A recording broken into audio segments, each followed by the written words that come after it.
All right, everybody. Let's just try this again for a little bit, shall we? Because I miss you guys. I really, really do. And hopefully the internet, I mean, I've had a half decent day today. So hopefully the internet gods will smile on me for a little while. I only want to do this maybe for about an hour anyway. So, welcome to Psychos Platters. Of course, always powered by coffee each and every time. I'm still looking into getting coffee companies to go off and help sponsor this show. I think that would be kind of fun in its own ways, and it would give me a good excuse to try different kinds of coffee from different kinds of places. But we'll see. I hope everybody is having themselves a good Wednesday. That's right. My scheduling is going to change starting in about 2 weeks, and I'll be having Wednesdays and Saturdays off now, which was actually the original schedule 15 years ago that I had when I started with Stupid Wally World. Hey, Mick, how you doing? Hey, Walrus, everybody, good afternoon, good evening to some, good morning if you're over in Europe. Anyways, so yeah, I start in about 2 weeks. Instead of doing 8 to 5s, I'm doing 11 to 8s now, which means there's better chances for doing later broadcasts, or hell, I might even try doing some morning ones. Shorties, you know what I'm saying? See, we got our people here. Dwayne, hi, everybody. We're, like I said, we're hoping. I've had a decent day today. We've had single percentage of nonsense, so hopefully the internet gods will smile on us for a little while. Anyway, I missed you guys. I still don't quite. I got it down to the point that I really think it's the laptop. I had a friend of mine go off and tell me that something to do with the motherboard. This laptop actually just might be wearing out. And I'm actually thinking about, eventually I'm going to get myself, hopefully, another laptop. I got to come up with some money, right? But I wonder if I attempted to do my show on a tablet, if that would work, we'll see. Yeah, I know, right? See, at least you got to see him twice, and you met him. Oh hell, that is excellent. I have always thought, truthfully, that okay. So the Yardbirds, of course. Sam, how are you? How are you? I caught you guys. What was it on Glenn Calloway's show? Was it Glenn Calloway? I can't remember. Sam. My mind's not all here. But so he signed the set list for you. That is totally awesome. But yeah, in the Yardbirds, of course, you had Clapton, then Beck, then Page. You had 3 guitar greats, and I'll tell you, it's just sad. Damn it. If I remember right, guys, wasn't the last thing he did was that new album with Johnny Depp? I thought that was a strange pairing, to tell you the truth. I was like, I didn't see that coming. I just remember it got released, and I'm like, what the hell? So I think that's kind of awesome, out of all honesty. Hey, how are you doing, Tripper? Everybody's getting themselves along here. It is very sad when I see Des. See, that would have been a great. Yeah, you're right. That would have been a great show. Okay, I haven't seen Hart, and I haven't seen Paul Rogers. One of the, all great musicians indeed. I'd love to see Paul Rogers. I remember, yeah. See, that's that. Oh, okay. I was good. See, I try to pay attention. It doesn't always work that way. Tyler, how you doing? How you doing, everybody? I'm appreciating all the love here. By the way, before I forget. New subscriber, Revolutions Per Record, ladies and gentlemen. Go sub that channel. You guys are doing, I want to thank the people that have gone off and checked out the Vinyl Tag 2023, the the Rob Walker one. Okay. I actually enjoyed making that one. That one was fun. If you haven't seen it, it's about 20 minutes long. Take some time, and check that out if you care to. Also, the Dots and Loops contest. I went off and did the 10 questions for that one. I love when you guys have contests. I think Prague Hat's got a contest, and for the life of me, there's somebody else out there that's got a contest too that was interesting. Stick it in the comments, please, because my mind is just why I've got this. That I flipped to half decaf, half calf mix. And there are other subscribers, by the way, but for some reason, Revolutions Per Record is the only one that's showing, because I'm telling you, you guys are great. This vinyl tag bit, I've been visiting a lot of the channels. Everybody so far has had awesome videos with all kinds of variety for the vinyl and everything else. I just think it's awesome. That's right. I need to look into that one too. Oh God. Was that the genre contest, or was that Prague Hat? I'm getting confused. I need to check that out too. Yes, running with the pack, never looking back. Bad Co had a lot of great. The first album, of course, is the best. All right, but I think after Desolation Angels, which I heard there was a lot of. What was it? Rogers had a karate, like they did karate moves on Boz Burrell. I'm going, holy shit! When you're starting to do that with your band, what's the point? I saw Hart 5 times live. I saw Paul Rogers live in 2011 with Bachman and Turner, or excuse me, he likes to call it Bachman, I guess. See, that would have been a great one too. I would not mind seeing that. Really? Oh, shit. That would have been awesome. I'm such a nerd. I would have been like, see, I need to get like, no, I got one of my father's briefcases, but I want one of those leather accordion type cases. And I'd be one of those guys that would bring the albums with me. Yeah, I'd be that. Oh, okay. Thanks. Thanks for the clarification. But let's go back to this for a second. So I'd be sitting here and be like, okay, so I would obviously get the newest release of whatever the artist has. Okay. You got to buy the new stuff. That's just respect. Okay? That, at least in my opinion, you always hit up the merch table. Okay. And at least buy something new from whatever you're going to go see. But then buying that, to me, in my head, permits me to attempt to try to get 1 to 2 albums, sometimes 3 LPs signed. I don't want to overdo it.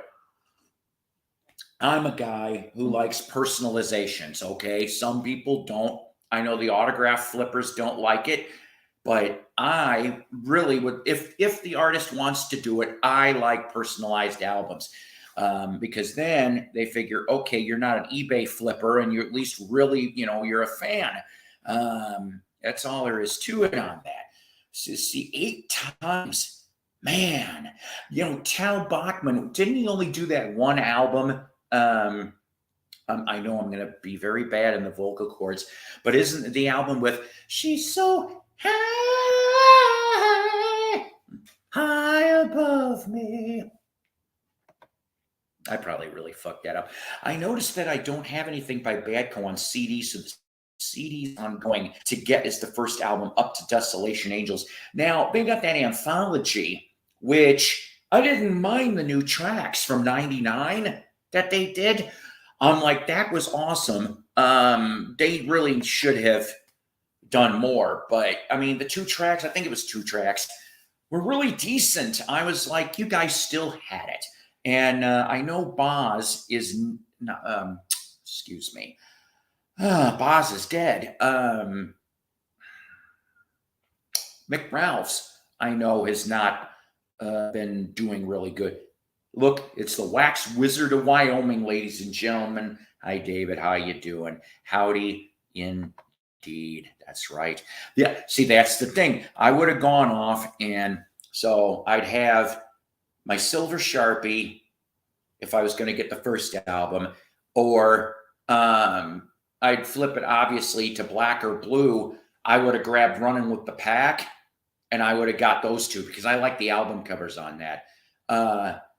Another song that I like, Silver, Blue, and Gold.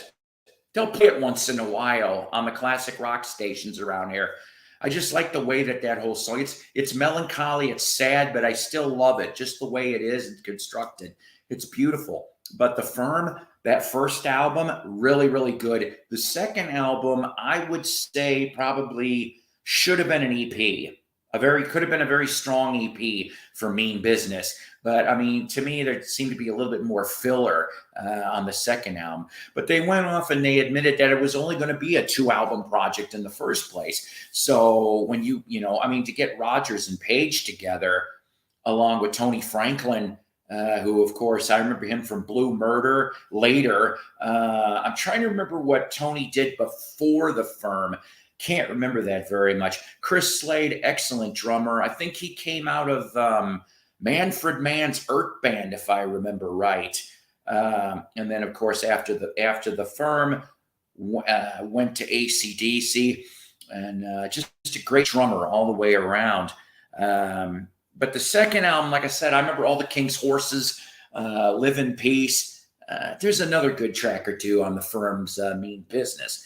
I bought both of them brand new. I did. But Mean Business ended up in the clearance racks really, really fast.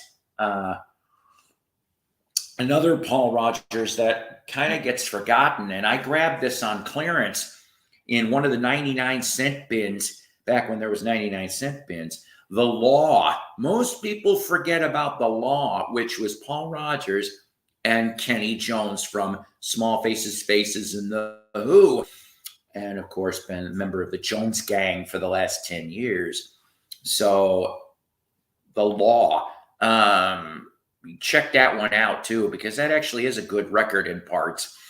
Grant's here, too. Grant, you got an awesome channel over there.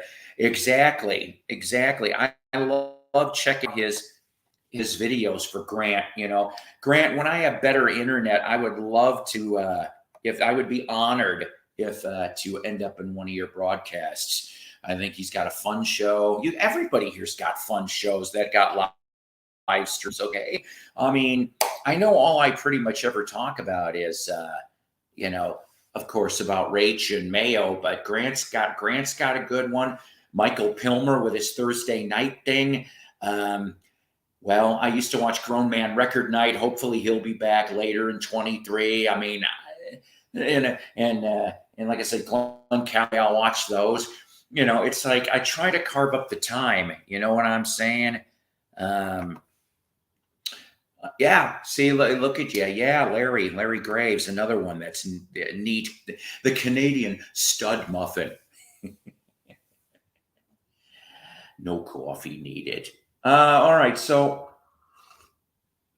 I got a handful of finds. You guys want to see? This else here. This is something else. Yes. Psycho, consider it a date, and don't be late. Here comes my bad Big Bopper. Hello, baby. Now flying it's Chantilly. Now flying Big Bopper Airlines. That's anytime Buddy Holly, Richie Valens, Big Bopper, which Big Bopper only had the one hit. Although you can't count Running Bear for Johnny Preston because he wrote that. But I always kind of go, now flying Buddy Holly Airlines. Yeah, I know it's tasteless.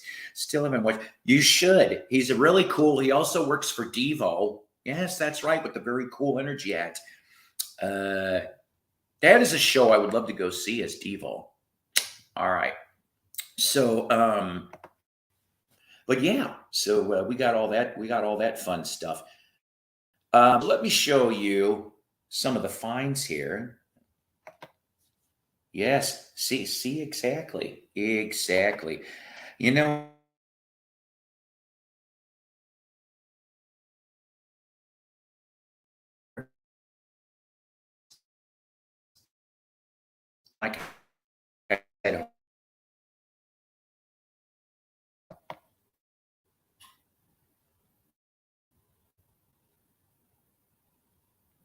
There we go. Yeah, that was a little weird. Hopefully that was just a one-off.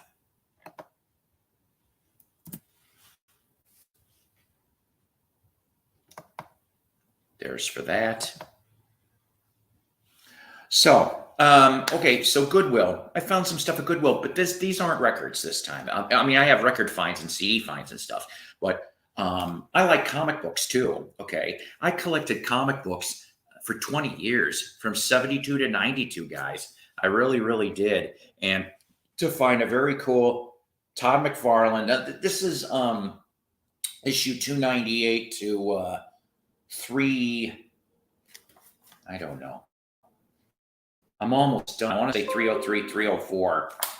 So that one's cool. I'm in the middle of that right now. Issue 300 is where Peter goes from the black and white, the Venom suit, as we would say, back to the red and blue, right? And then Batman Adventures, yeah, $1.99 a piece. Could not screw that up. Like I said, I like comic books. The prices kept getting too much. The variant cover bullshit. The storylines were getting to be kind of crazy. Yeah, Mick running with the pack is definitely a winner. Paul Rogers has a hell of a voice. He still does. Still has a hell of a voice. I did hear something from his last solo album, but for the life of me, I cannot remember what it was. All right, so let's see here. Let's go CDs first. I got a handful of CDs. So, Mr. Bungle. This is one of those ones that I was like, I know sort of who Mr. Bungle was. Mr. Bungle, you got Mike Patton, who, of course, was in Faith No More. Still in Faith No More. But this was his side band. Here's the back. Very strange. Very strange. Of course, good old parental advisory. Yeah. On Warner's for Mr. Bungle. Oh, we got, oh boy. This is all circus and freak related, if you will. How about that? That's kind of strange. But, whatever. So, yeah. I can't wait to listen to this. I like Faith No More. I bought Epic, the one with, the song Epic, whatever the album was on that. So, Mr. Bungle for that. Everybody's still got well wishes.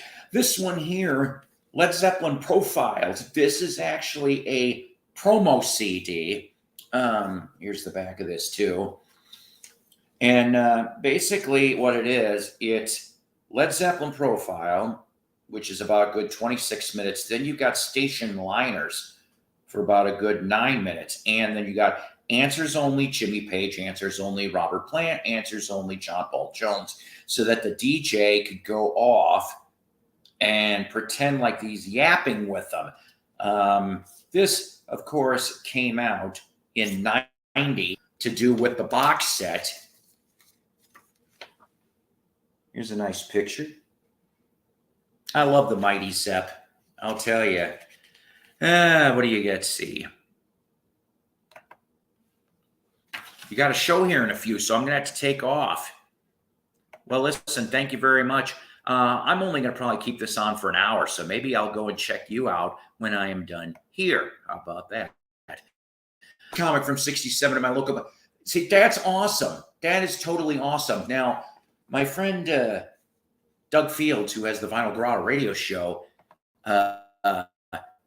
found one, but it wasn't in superb shape. But still, for him to find that is totally awesome. So finding this Led Zeppelin Profiled, to me, I thought was kind of cool. You're booked into February. Oh, boy. Geez, talk about busy. That's the other thing, that once I get my internet and my computer stuff settled, I actually have a handful of musicians that I have personal contact infos of. So I'm hoping to start doing occasional interviews with some of these musicians, some of them even going back to the late 50s. Yes, that's right. We have to hurry with that one because, yes, exactly. That would be an honor to be on your show. Yeah, see, I wouldn't have left it either. I definitely would not have left that comic book. That is for sure. And then the last CD here kind of has got a little bit of a controversy to it, so to speak. From 1995, Devil's Canyon from Molly Hatchet. Now, this one here was a promo because it's been punch holed in the barcode.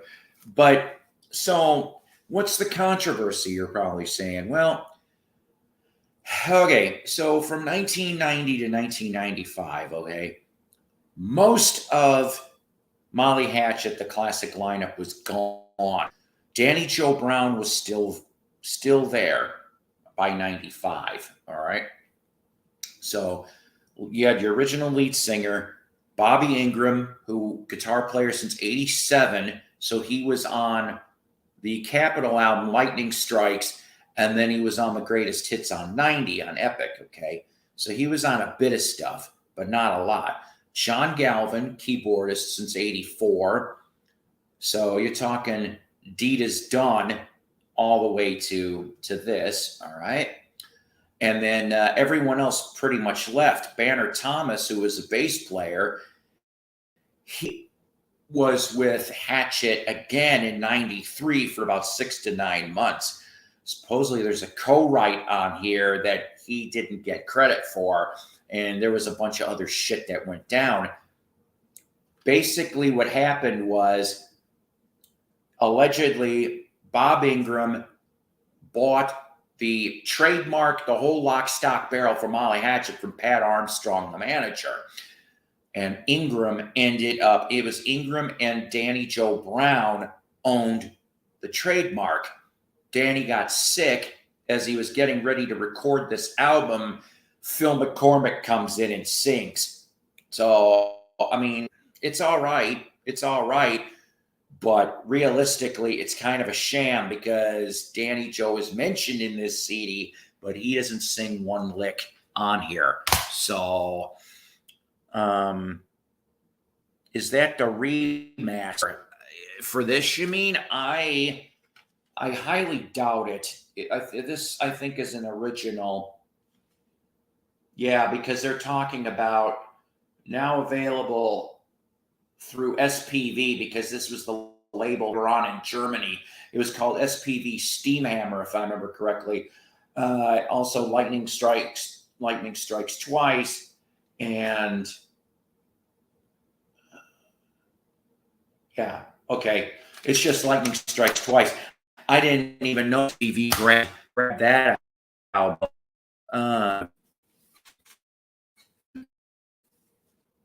Wasn't that Danny Joe Brown? He only sang lead on Molly's first 2 albums. Actually, you're half right. Danny, yeah, like I said, Phil McCormick's on this album. He's the new singer. But Danny was on the first albums, like you said. Then there was some behind-the-scenes shit. They either, somebody went off and said because of Danny Joe's diabetes, all right? But I think there was some other underlying stuff, and that's how you ended up with Farrar coming in, and he's on 2 albums. And then Danny Joe comes back for No Guts, No Glory and stays, like I said, from 83 to 95, and he's back to being lead singer. All the original lineup is dead. I briefly had conversations with Bruce Crump, the drummer. Right. Paul and anyone in the comments, what Led Zeppelin live album do you like more? How the West Was Won, Song Remains the Same, or Celebration Day? Well, more, huh? God, that's tough. I really do like, shit. I like all of them, okay? I like all 3, but because they're different phases, if you think about it, okay? Because How the West Was Won, wasn't that like 70, 71 shows? And then song remains the same. If I remember right, it was 73. And then Celebration Day was the 2008, right?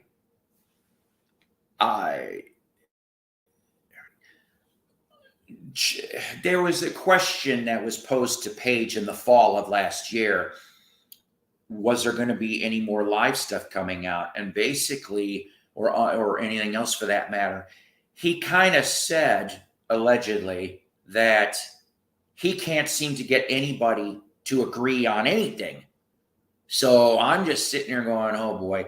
I personally would love to get a decent quality set from Europe of 80, especially the last two gigs with Bonham. Oh, I would love to somehow get that on there as well. Don't know much about Molly Hatchet, but it could be worse. Like the situation with the guest. Oh yeah, you're telling me who the bass player and the drummer pretty much stole the name from. That's right. That's pretty much it. Jim Cale, the bass player, has retired. So now when you go, out on the, guess who is on tour? It is Gary Peterson is your only original member, and he's the drummer. It would have been half interesting to, like the last Guess Who album had Mr. Bassist Extraordinaire Rudy Sarzo.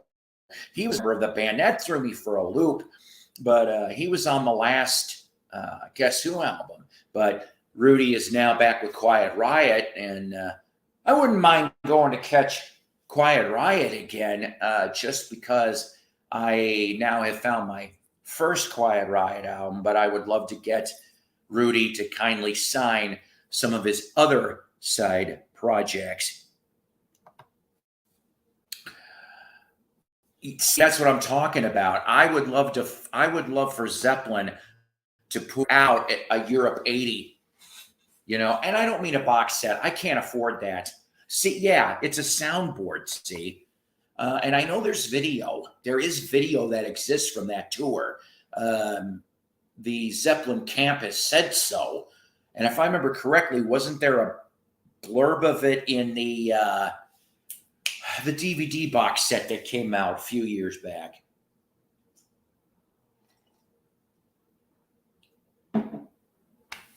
Okay, so I got a couple 45 finds, both roughly mid-60s. So this one here, I can't tell whose price tag that is.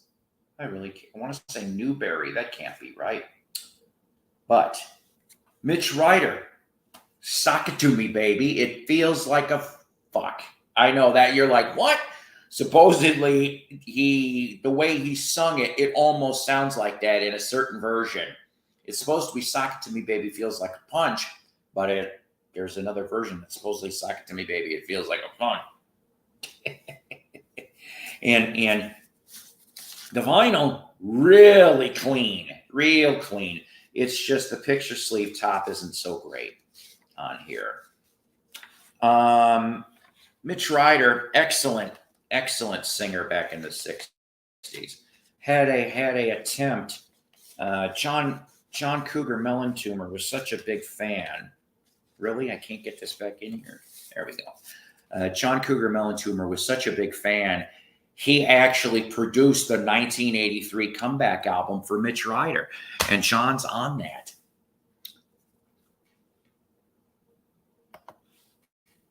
Stereo Romano for what? Mitch Ryder? I don't know. 45. I'm assuming by the stereo. And I'm a good sucker for this group that still deserves to be in the Rock and Roll Hall of Shame. They've been, if I'm not talking about the Monkees, I'm talking about Paul Revere and the Raiders. It's kind of cool. I've never seen a Dream sleeve, and of course, for all the women out there, here's a picture of Mark Lindsay.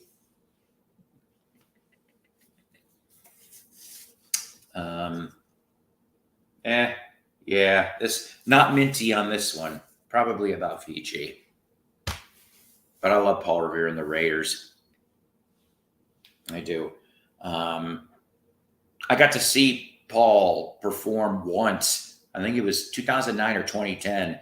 And it was a funny double bill. It was in the middle of the afternoon. So it was Paul Revere and the Raiders and Bill Medley from the Righteous Brothers. So the thing is, I guess out of all the days, he said that he had to go pick up his mom in Springfield.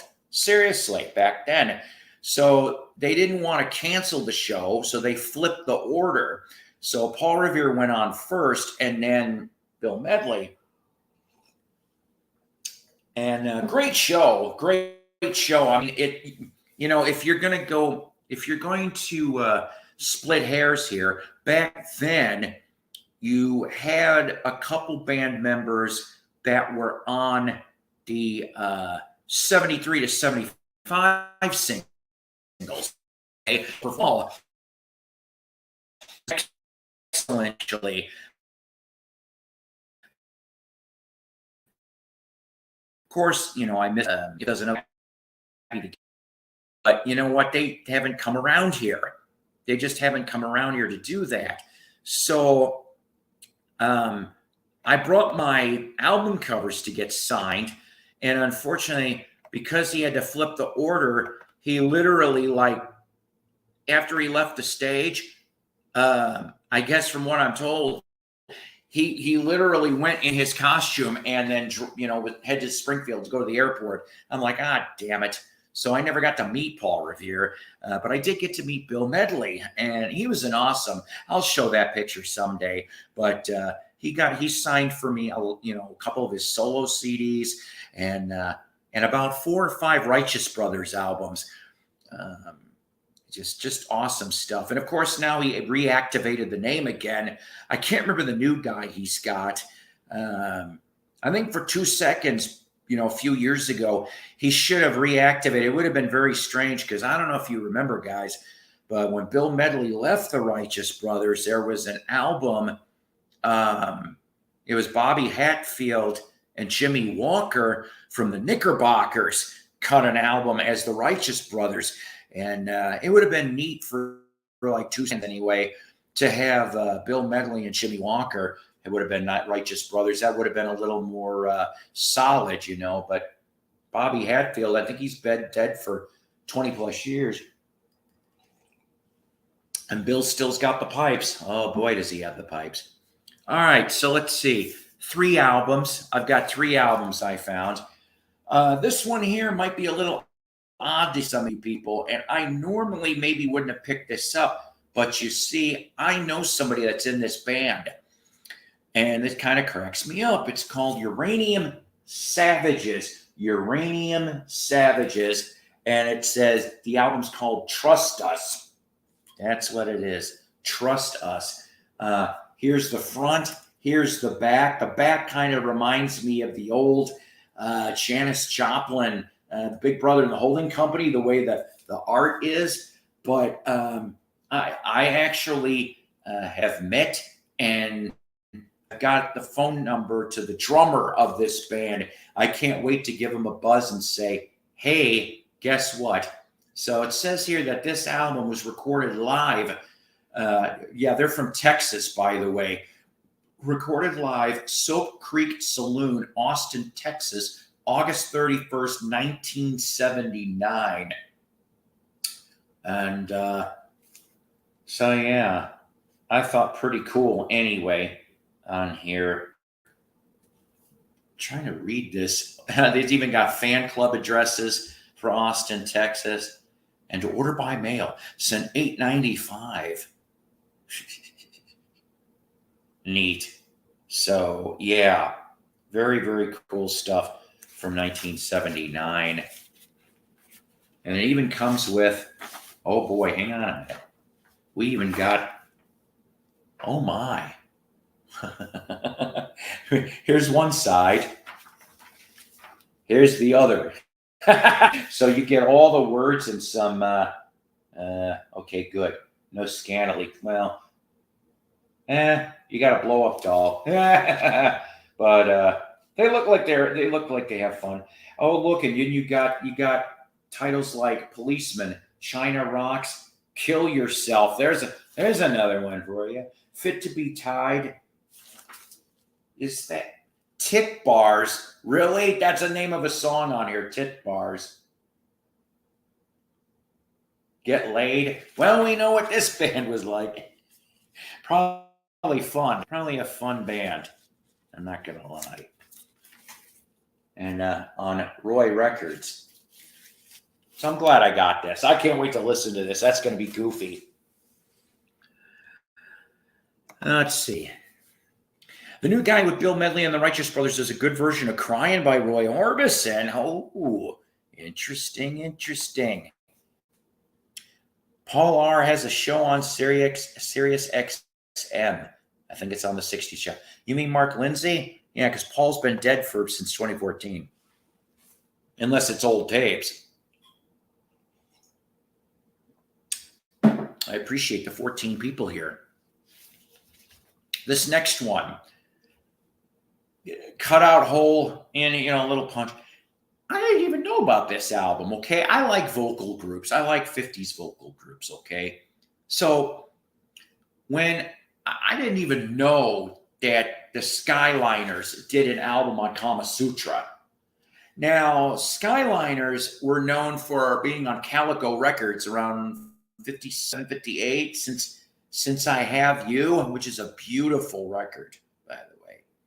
So I don't know. I have not checked to see if it's everyone from there. It says here recorded October 1970. Oh, Jimmy Beaumont. Okay, so at least we got one original on Kama Sutra. Nice and near minty for Skyliners. I like all that old stuff. I do. I am a big fan of doo-wop and beautiful vocal groups and the occasional teen rocker for back in the 50s. David's Vinyl Dicks. Him and we had a discussion about Elvis and Buddy Holly, and he went back into some of my old episodes, which I'd like you guys to do too when you have some time, because believe you me, there's 621 episodes of Psycho's Platters, and there's a lot. There's even concert clips. There's old Etc. shows. That was my first show before Psychos, and then I got all kinds of other things too. You might learn some things. Remember, guys, it's to educate and entertain. But yeah, so I love all that 50s stuff, R&B and soul and blues. Oh man. Oh, Tommy James has got a show on Sundays over there. There's another one. I really wish that Tommy and the Shondells would make up, the real Shondells, which are now known for the last few years as the Crystal Blue Persuasion Band. They perform pretty much on the East Coast, I guess. And that's the other thing. Try to find Tommy James's, his book of his, The Music, The Mob and Me. What a read. There's been rumors for the last few years they're making it into a movie. I don't know how true that is, but in a way, I'd love to see it. Tommy James and the Shondells. Excellent stuff. Seriously. My favorite, though, always will be, and I know it's 71, it's solo, but Dragging the Line. I love Dragging the Line on that one, right? But I know he got back together with the Shondells briefly, but then there was I think it was for the Christmas album. Yes, Sarasota Joe. I went and saw he was playing the Miseducation of Sarasota Joe. No, I'm kidding. Miseducation of Lauryn Hill the other day. Greg's here too. So, and then lastly on the fine scale, I had the first two volumes. So to find this, those two, by the way, were $2 a piece. This one wasn't. This one was $9.99. But I couldn't go off and, I found it in other places a hell of a lot more expensive. Yeah, Cellophane Symphony is a really good album. But Elvis Volume 3, Legendary Performer. This is a picture disc. This one, if I remember correctly, yes, 1978. That's right. So Volume 1 put out in 74. Volume 2 put out in 76. Because Elvis wasn't really recording much anymore. He was tired. So what do we got on I'll show you the disc in a second here. Actually, screw it. I'll show it to you now. It's really nice, though. Also comes with a booklet like the other ones, but a nice, beautiful 50 shot there. And then look, you've got from 68 Comeback. That's a beautiful thing right there. And it says here, a legendary performer, Yesterdays. And Elvis souvenirs from his sellout engagement in Las Vegas. And like I said, this was the 8th this came out. The Elvis Bulletin Board. So what's on this? What was on 3? So you start out with side A, you got Hound Dog. Okay. That one already previously recorded July 56. Then you have next excerpts from interview with Elvis and the Colonel. The now sought after and still sought after by Elvis fans TV Guide interview by Paul Wilder at Lakeland, Florida, August 56. Next, you have Danny, which was an unreleased song at the time, recorded for but never included in King Creole, recorded in January 58. Next up, Fame and Fortune, unreleased alternate take of the 1960 hit. Original version was his first gold record after his Army discharge, recorded March 21st, 1960. Next up, Frankfurt Special, unreleased version of song from GI Blues, recorded May 6th, 1960.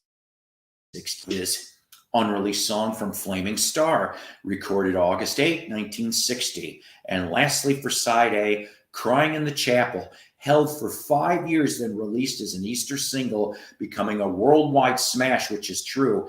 It was recorded October 31st, 1960, but released 5 years later, around, I think, October 65. Side B, Surrender, which, of course, one of his all-time greats from the fabulous 60s, recorded October 30th, 1960. Guadalajara, unreleased alternate take of song from Fun in Acapulco, recorded February 27th of 63.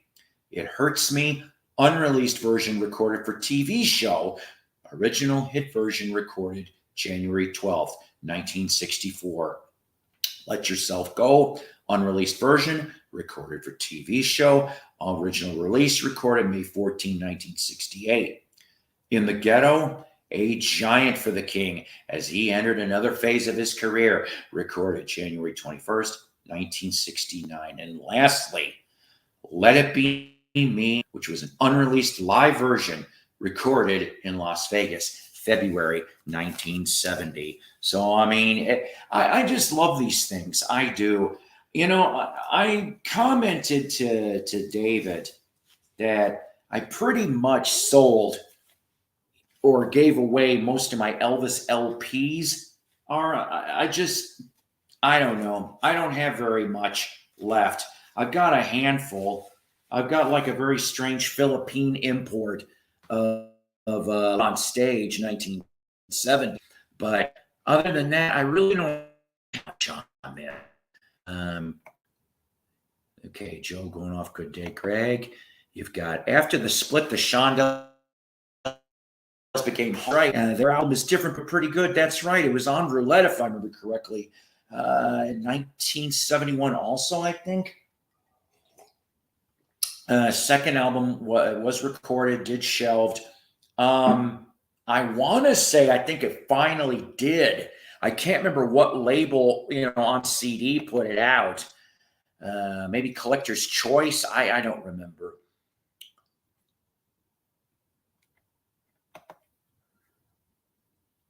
See, there you go. The Waxed Wizard of Wyoming, ladies and gentlemen. I think that works for you. The W cubed, as opposed to the W. Never mind. I'm so bad. So that was pretty much it for the fines, though, for this week, guys. But I got to tell you something. I am not going to mention everything, okay? Because, well, I do have the opportunity Sunday. I am hoping to have a vinyl finds that will be very nice, I hope. I will say that part of this came from a defunct radio station. It's a rock station. Mid 70s is when it died.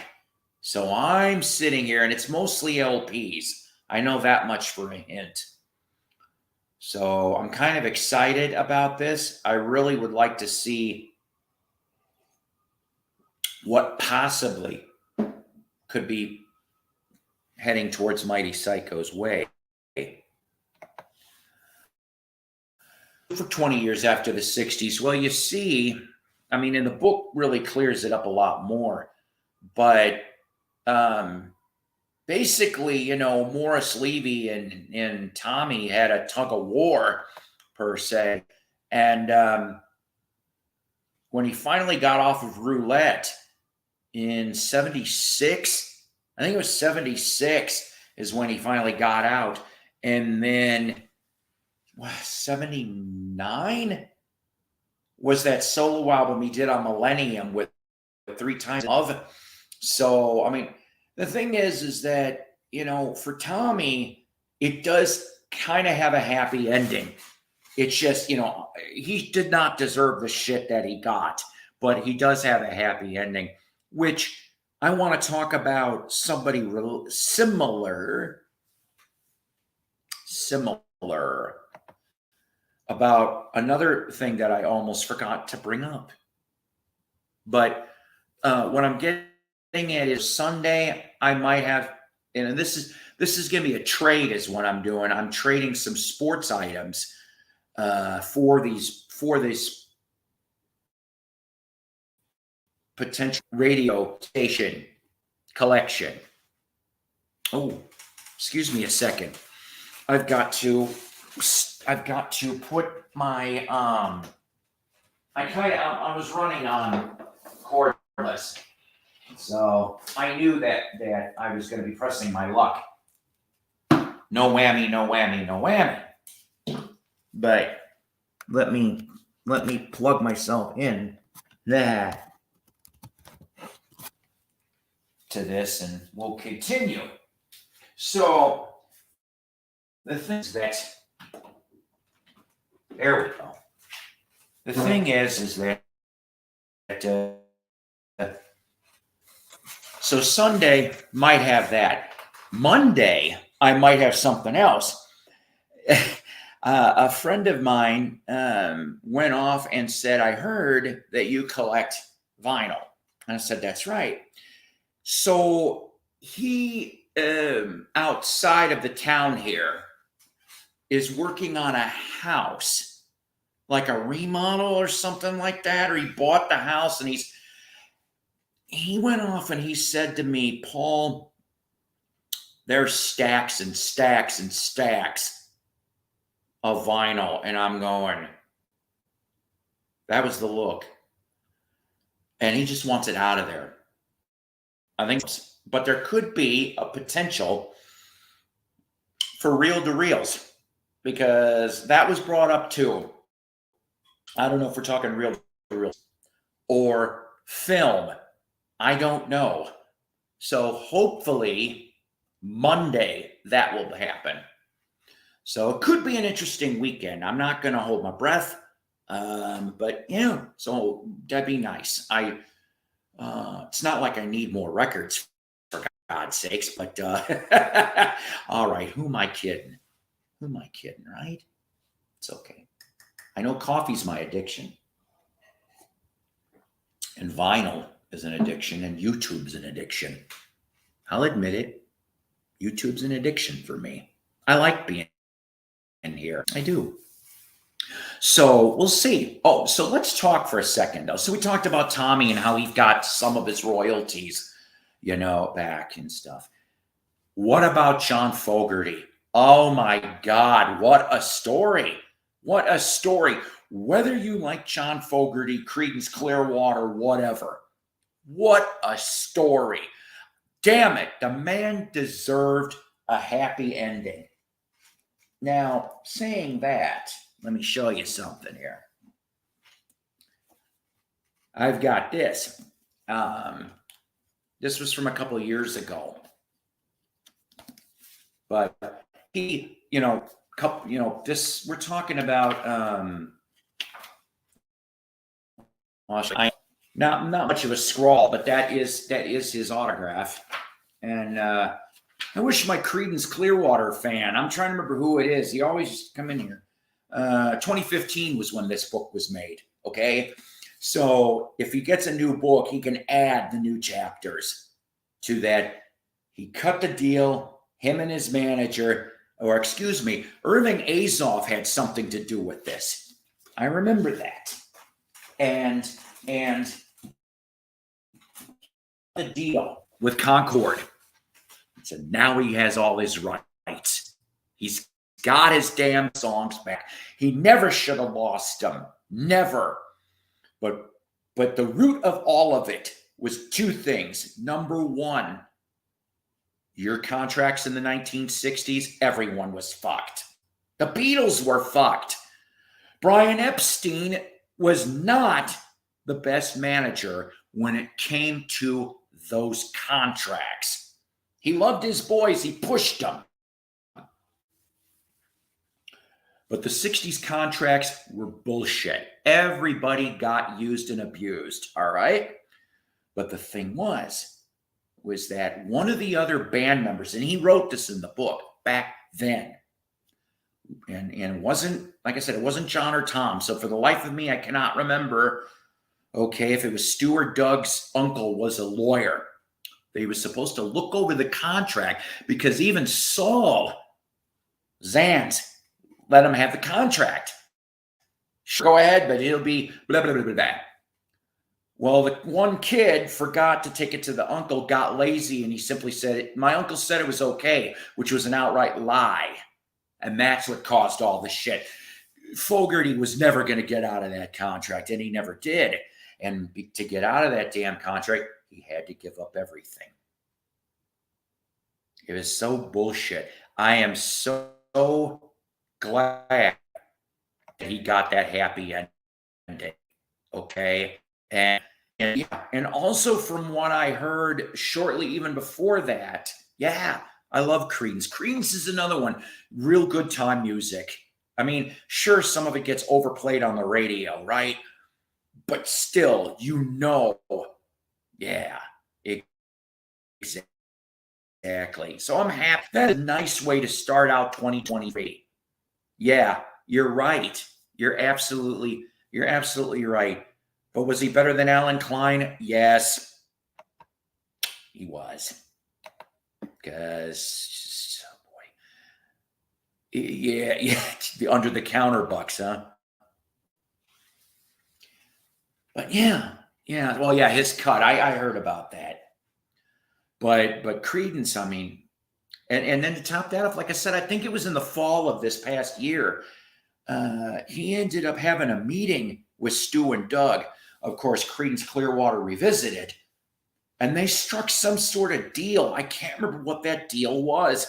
If anybody knows, put it in the comments, please. I mean, this is the thing. Credence was a damned you do, damned you don't band. What do I mean by that? John Fogerty was your genius.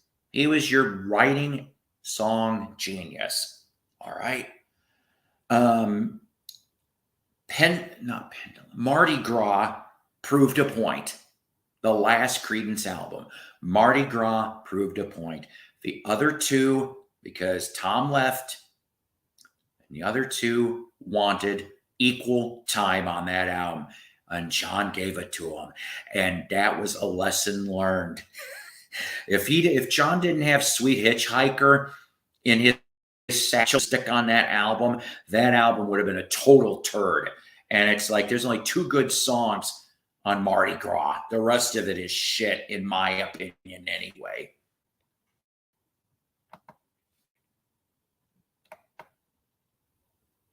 So, and then of course the live from Royal Albert Hall in '70 came out. I still need to buy that. I don't have that, but I'd like to grab that one. But yeah, I always liked Credence. What was it? There was also a CD that came out in the last year or two for the Gollywogs, which of course was but it was still Credence, but it was just a different sound. So, you had the Gollywogs complete recordings, and I think they found an unreleased track or 2 for back then anyway, which was kind of neat. It's too bad though, that on the Tom Fogerty's deathbed, that there still was such animosity, and he basically said that Saul was his best friend. I'm like, really? God.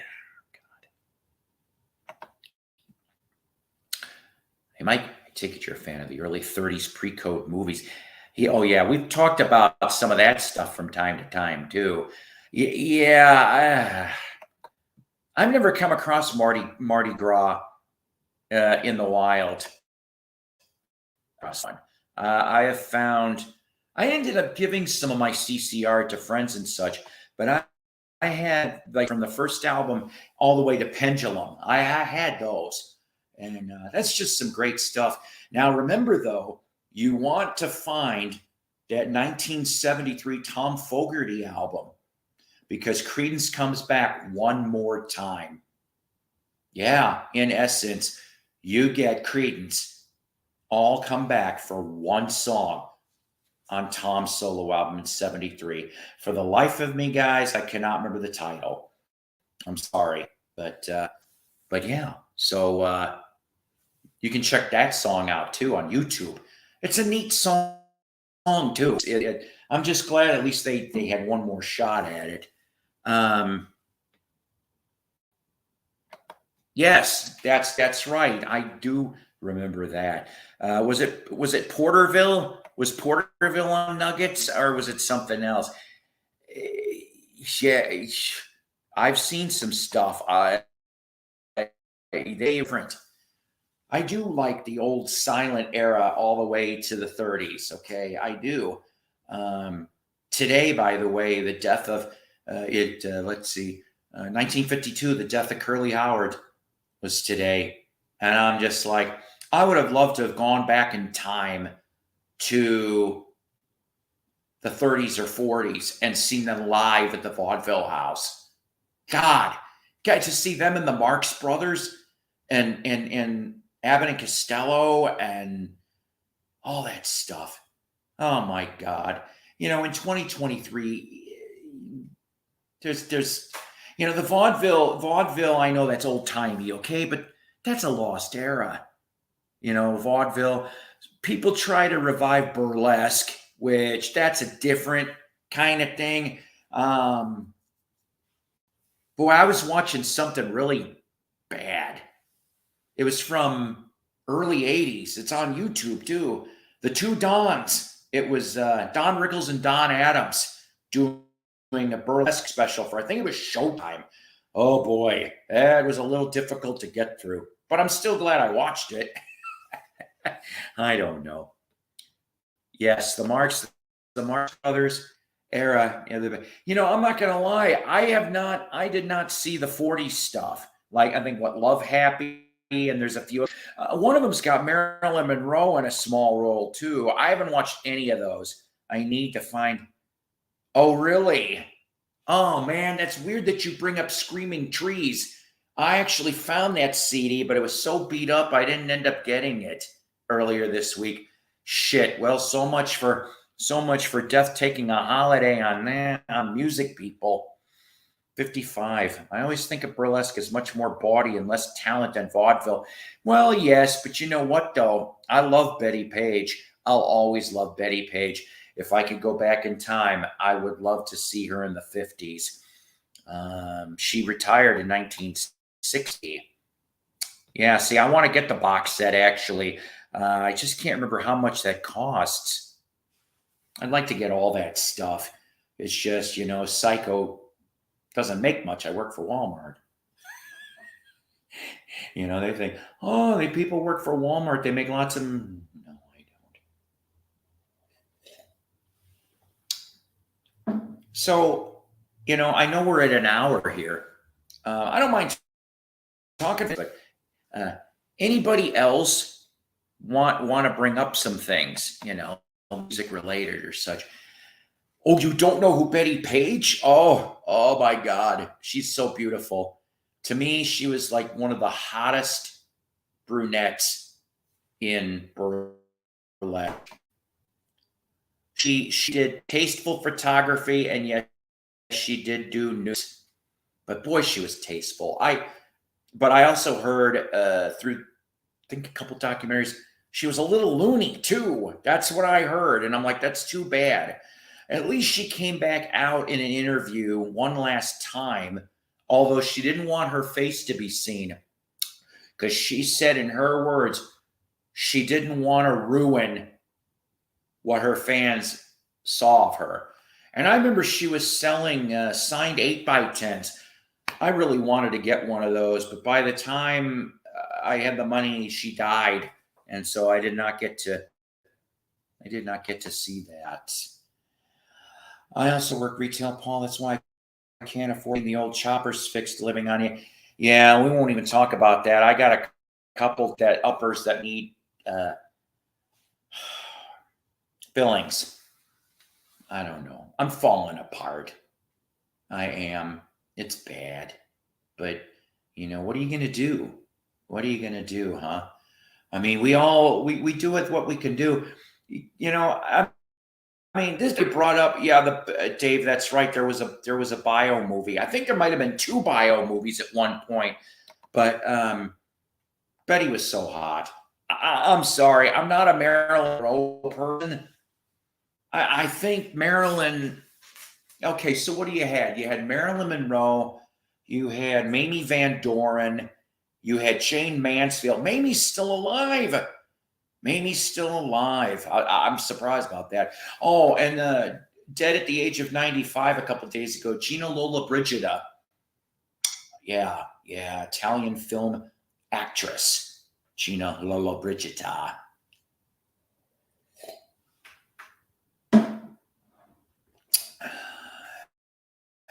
Says, Paul, by the time you're my age, you'll think your current age is very young. Mike, I don't see myself. I'm going to be amazed to make it to Social Security. I'm going to be one of those ones that, unfortunately, I'm probably going to retire between 63. I'm going to leave some money on the table, unfortunately, because the way my body is, I don't really see myself getting past that. Or maybe I can work part-time and still draw Social Security. But I'm hoping to be a stay-at-home grandpa for one of my kids and the grandkids, so I can corrupt them some more. I love them. They're all awesome. Yeah, and Margaret. Oh. Now, I have a true story about Anne Margaret. Not for me, though. My son. So my son, for a couple of years, he worked in the hotel business in the Branson area. All right. One of the last people that he dealt with was Anne Margaret. This was a few years ago, okay? I want to say between 2010 and 2015. That's about the best answer I'm going to have for you, okay? So he worked for a resort outside of Branson. And she was there. I cannot remember what production. I want to say it had to do with Andy Williams at his theater, okay? And so she had, she was nutty. We're just going to say that. There was just too many things. Too many things he told me. He said, I can't even tell you half of it, Dad. But like, I mean, other than lines were drawn, whether it was sunny or not, didn't want to deal with that. Very little interaction with the hotel or resort staff. Excuse me. It's just, it's just too bad. If they hadn't taken me off the phone center and made me stand all day to remember, yeah. I can understand that bit. You're right. You are right, if I remember correctly. But so he was going to try to get, my son is so nice. He has gotten me a handful of autographs over the years from some of the Branson people. But he was not going to try for Anne Margaret because she was just being, like I said, so nutty and kind of, he told me borderline rude is what she was too. So whatever. But yeah, some of the people he got to meet and he got autographs for me was B.J. Thomas. I've got B.J. Thomas's autograph on one of his promotional flyers. Dionne Warwick was staying across the street, right next to the RFD Theater in Branson at that time. They did a duet bill. Like BJ, I think, went on first, and then it was Dionne. That would have been an interesting concert. So yeah, that he got me Debbie Boone's autograph. I've got that somewhere because Debbie was in some play production or musical or something. So he got me Debbie Boone's. Sandy Duncan came through here once also, and I got Sandy Duncan's autograph. So I've got little bits of autograph stuff here and there. But yeah, so, I mean, could you imagine? I mean, here comes a woulda, shoulda department. Okay, so Viva Las Vegas, one of my more favorite 60s movies. Okay, might have been the Elvis movie I liked because the rest of them after that to me were garbage, but whatever. But him, I mean, if Elvis married Anne Margaret, now, yeah, I know, Anne wouldn't have settled down. But let's say Elvis could put his pride aside for a second. You would have had a power couple. Seriously, a power couple. That would have been your mid-60s, right? Mid-60s power couple right there. And I think they actually, could have loved each other at one point or another. But he went with Priscilla instead, and, well, we all know the rest.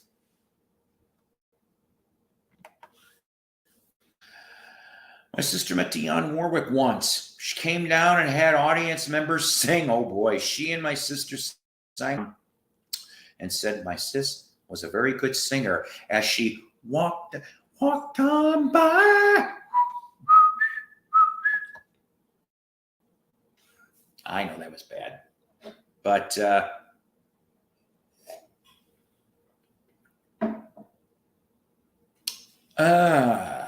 I read something recently that said if Elvis had died a year later, he would have been dead broke.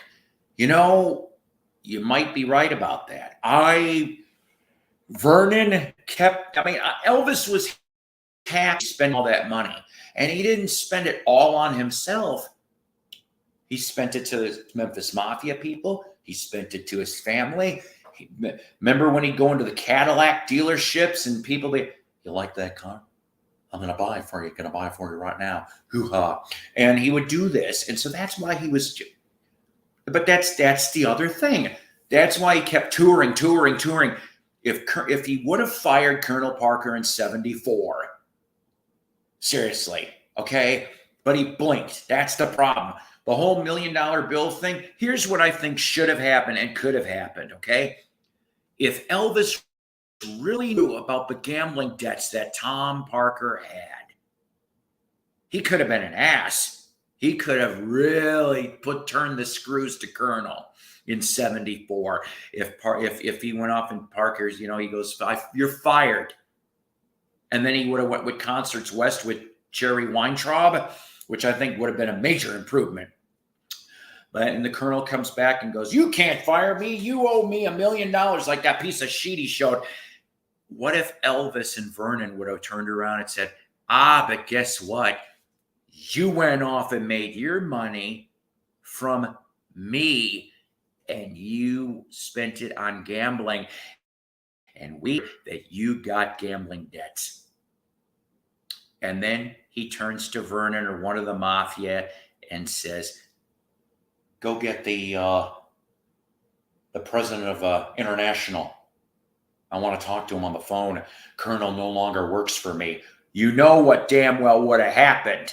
If he would have made that phone call and played his bluff, Colonel would have been out. Colonel wouldn't have had the money. Colonel would have been sleeping with the fishes. That's what would have happened. Maybe Elvis would have lived. Seriously. Would have had less stress on him. You know, that's what he should have done in 74. But maybe he didn't know, or maybe nobody told him. I really only liked the 50s Elvis. I didn't care for his personality. Kind of a punk hillbilly. Well, that's what he was back then. It worked. Even Ray Charles said he was a punk. Good enough for me. I still say that after he, going in the army neutered him. That's how I feel about it. Yes, he's still 60s and 70s. And that's the thing. Well, I've heard that too. Okay. I think Elvis and the Beatles could have coexisted if the egos weren't so big on both sides. And it's really too bad that I know there's one photograph partially from the parking at Graceland where you see one or two Beatles and you see Elvis at the door. I don't know. And it's just too bad that there wasn't any photos taken, of all of them sitting in the living room. You imagine that? That would have been funny. Now, when the Ruddles went and visited Elvis, no, we won't go there. Yeah, see. That's another thing I think that would have been. I've had woulda, shoulda, coulda conversations about Elvis and the Beatles. But I'll tell you what I think would have been great. Okay, so 70. Let's say, like I said, you got 74. He fires the colonel. Jerry Weintraub goes off, or anybody else would have went off and said, guess what? We need you off the road. You are going off the road for a year. All right? You're going to rehab. We're going to pare down your yes men to pick your 4 strongest people, your 4 confidants that you can believe in. 4. Then you get some familiarity. See what I'm saying? I also think that Linda Thompson was really good for him. I don't know why exactly she left. Ginger didn't do shit for him. Okay. In fact, she should have never been. Anyways, so either keep Linda or, believe it or not, I think after rehab, could have you tried to have mended fences with Priscilla? I don't know. But I tell you what I think would have been quite interesting. All right. So let's say he went into rehab for a year. And I know there was more shame in rehab back in the mid-70s as opposed to now where it seems like all your current celebrities, if you don't go to rehab, you're not going to be as popular. I don't get it. But I think what would have been in a 45, maybe an EP. So let's say, let's go timeline. So we go late 70s now. Elvis is still alive. He's trim. He looks pretty damn good. He looks at least pre-73. All right? Well, then there's an interesting phone call. One by one, the Beatles are called. How would you like to back Elvis and sing background on a potential record we could do? A 45, an EP, and it can be all 50 stuff, newer stuff, doesn't matter. You pull a Run Devil Run using a McCartney, and you would have had an Elvis and the Beatles record. That would have blown a lot of people's minds. And they would have been in their familiar territory. Let's face it, they wouldn't have to come up with anything new. I think they still would have had the fire in them to perform some 40s and 50s stuff. Hell, throw a gospel song in. I think they would have gone for it. I know it would have been weird. Maybe you could have had some of the $1 Million Quartet come back even.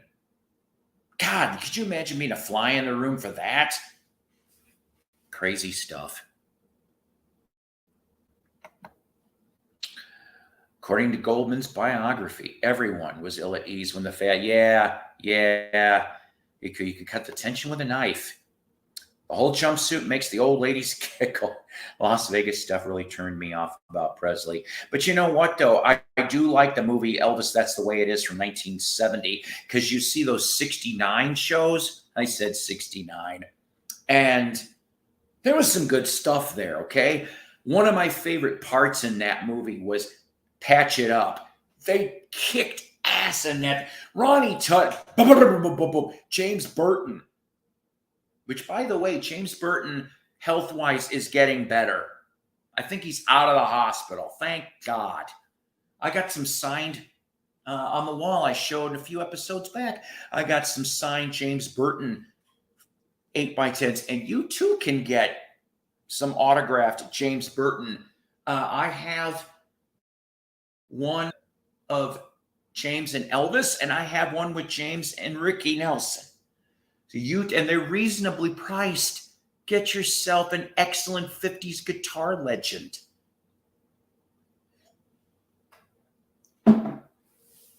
I missed out on getting Scotty Moore. The window was closed on Scotty. I would love to get a Scotty autograph if I could ever find one. Around 70 say, yeah, oh God, fat Elvis. You know. I also have a possible opportunity to get a signed 5x7 authenticated for real of Fats Domino. I think I probably pulled the trigger and get that. Because that was the only reason why I wanted to go to New Orleans. I didn't want to go to New Orleans for Mardi Gras, for God's sakes. I could care less about that shit. But I did want to go to the French Quarter. And I know Fats used to play in a club all the way up to Hurricane Katrina. He would play once to twice a month. I just wanted to hear Fats play. And Lee Allen, too. But Lee Allen, I think, has been dead since the 90s. I'm wrong on that. I have a Lee Allen autograph, by the way, too. But that's why I would have wanted to go to New Orleans, was to see Fats play. I love Fats. You know, I have not met that many 50s people. I'll tell you who was really cool. Lloyd Price. I have a picture of me and Lloyd. Lloyd came to my town. He came about 4 blocks from where I live currently. Him and Al Bell, president of Stax Records, both were here. I got a picture with Al Bell, too. I think I got Al's autograph. And Al lives here in Northwest Arkansas. I tried to contact him to work for his organization, but never got no answers. But yeah, Lloyd was awesome. Very nice. I've got his book signed. I've got an album, Cookin' from, I think, 1962 on ABC. I got that signed. I've got a couple ABC Paramount Company sleeves I got him to sign. And you know what's even funnier yet? I think it was after his visit. You know, I said to him, Lloyd, Mr. Price, sir, I suggested a duets album, you know, with some of his friends and some new artists. And you know what he said to me? He goes, do you really think so? Do you think people would... Dude, you're a legend. Lottie Miss Claudie, my God, Stagger Lee, my God. Asking me, the schmuck, the idiot. Do I think that even... Of course you should do it if you enjoy doing it. And I'm led to believe he did do one last CD. I need to get it. He's been gone a couple years now, Lloyd has. I know, I'm sorry. I'm going off on all kinds of tangents, aren't I? So, as you're not autographs, I like them. It's just, to me, they're memories. And And I guess sometimes I know some people don't like to do autographs. Oh yeah, see there, yeah. Oh my, I got my Spock books. I don't know. You want to see one? You want to see a signed Leonard Nimoy? I think I'm going to wind this up pretty soon, too, by the way. I really appreciate you guys being here. The internet was kind to us today. It was kind to us. So I Am Spock. That's when I met him in 2007.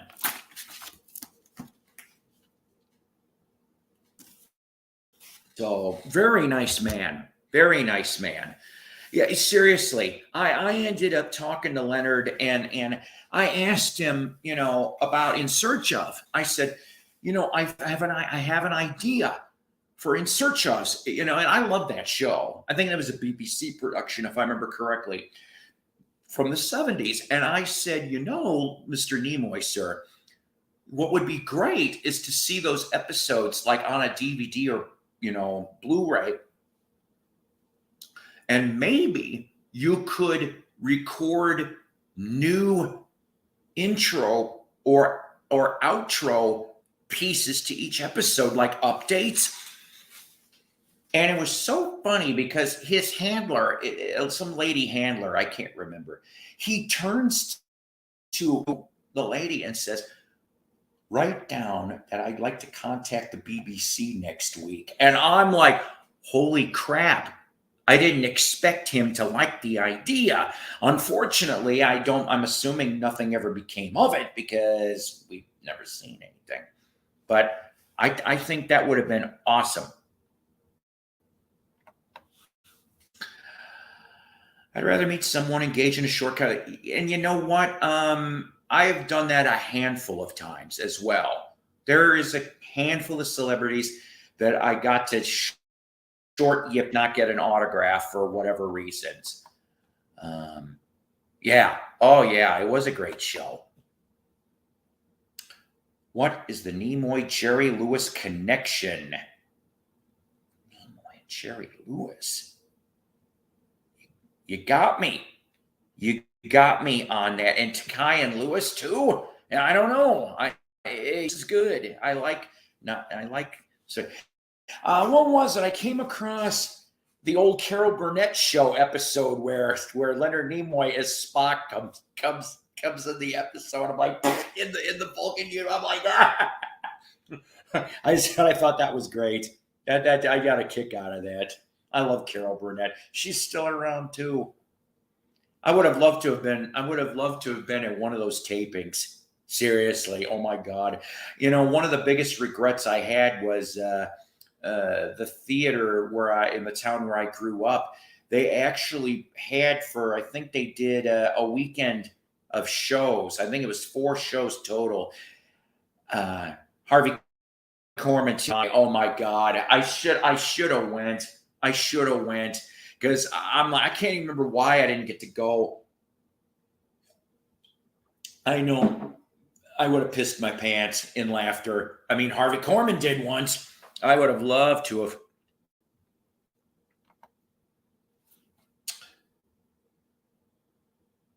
Well, yeah. I mean, yeah. There's another thing, though, that people forget about, too, is the Star Trek cartoon from Filmation from 74, 75. Leonard's wife played Jerry Lewis's love interest in The Big Mouth, 1960. I don't think she was married to Nimoy yet. Did not know that. Susan Bay, huh? So, my good man, what is the George Takei Jerry Lewis connection? I'd be curious about that. Oh, never mind. You just stand. Also, okay. Also, in The Big Mouth, there's a scene featuring a young George Takei, as a pearl worker. Huh? Well, who would have thunk? That's kind of neat. But yeah. So, short scene. Okay. But the Filmation cartoon, 1974-75. even though it's animated, you have everybody back except for, I can't remember, it's either Sulu or Chekhov. One of those two doesn't show up in the cartoon. And it had to do with a salary dispute, I'm told. All the rest come back as voices. All right. So the theme for the Star Trek animated series from then said, instead of, it said the continuing 5-year journey. All right. So the 74-75 is technically season 4, season 5 animated. And you get some of the writers from the first 3 seasons back doing scripts. So I got the box set. It's cheap. It's like you could get it for $10. And I can't wait to rewatch it because I haven't watched it since the mid-70s. And George ends up getting dumped into a very hot solution by the bad guy. Oh, boy. See, I don't think I never see. Okay, I've seen a couple Jerry Lewis movies, okay? It's just, I don't think I've seen Big Mouth. I've seen Nutty Professor. I've seen, my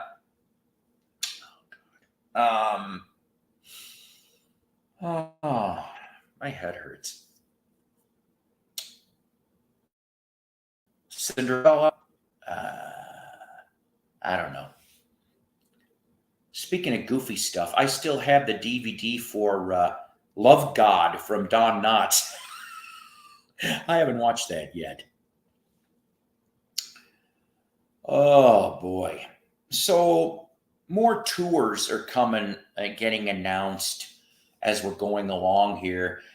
Incubus and Coheed and Cambria are going to be coming here in May to my town.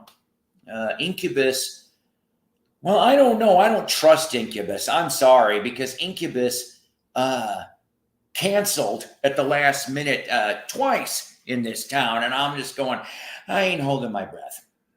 But so they're scheduled. I know that Kenny Loggins is doing a farewell tour. Now, they didn't schedule that for here, but if you're in the Chicagoland area in St. Louis, I know that he's coming to those towns. But yeah, he's hanging it up after all these years. Yes, I've heard of the rock band Incubus. I've heard of it, the Wax and Wine, but I never saw it. I never heard of 1967, if I remember correctly, for Don Knotts. George was also in the Green Berets. He played John Wayne's wife. That's just strange. Hey, I'll tell you. All right. You know what? I am going to wrap this up, guys. You know, it's beautiful. We had a great time today. But like I said, the internet gods were smiling on us here. I didn't have anybody come up again. That's kind of depressing, but that's all right. I can understand, you know, things in myself here. I just I'm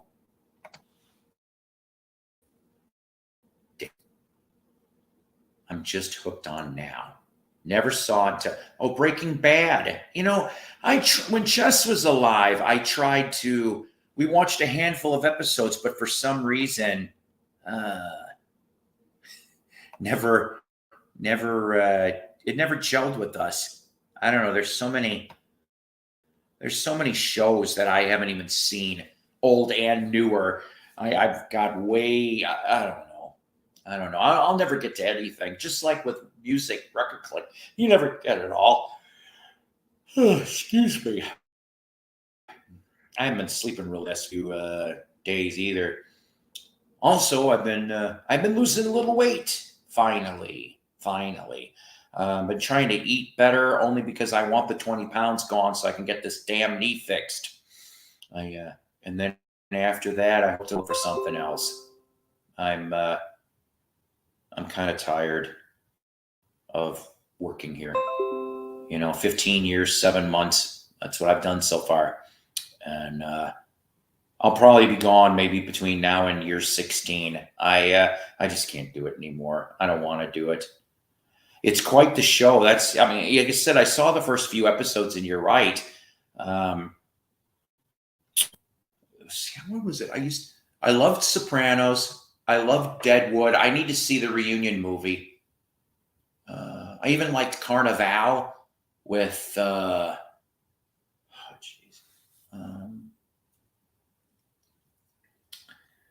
Adrienne Barbeau. She was in Carnival. But let's see what else. I know Shani Annie when she was here. We tried to watch Shameless, which I watched some of that. So lots of stuff. I'll never catch up. Yeah, I gotta do a quick chat, hopefully with Shani Annie here, and then I am gonna head off to bed. I really love you guys. I really mean that a lot. And so the thing is that I want to do this again. I'm hoping to get things back up and running because I work.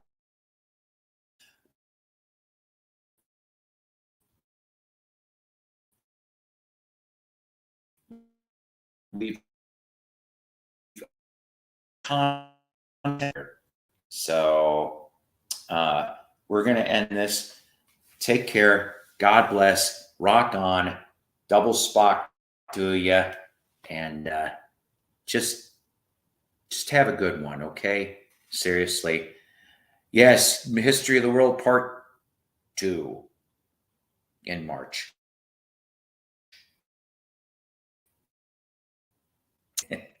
Guys, always powered by coffee each and every time.